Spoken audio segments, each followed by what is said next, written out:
గొప్ప కార్యాలు చేయగలిగిన దేవుడు, అద్భుతములు చేయగలిగిన దేవుడు, నిన్న నేడు నిరంతరము ఏకరీతిగా ఉన్నవాడు.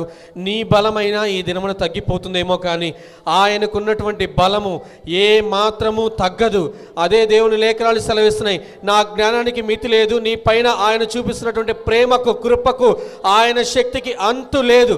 ఆ అంతు లేనటువంటి ప్రేమను, కృపను, అభిషేకమును, దీవెనను నీ జీవితంలో రుచి చూడడానికే దేవుడి దినము నీకు మరి ఒక అవకాశాన్ని ఇచ్చాడు, మరి ఒక మారు నీకు సమయాన్ని ఇచ్చాడు.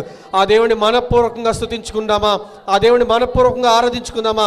ఆ గొప్ప కార్యాలు చేయగలిగిన దేవుడు ఎవరో కాదు, నీ దేవుడే.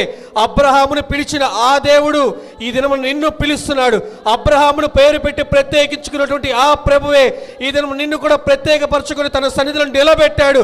అబ్రహాముకు చూపినటువంటి కృపను నీ పైన చూపించడానికి సిద్ధంగా ఉన్నాడు.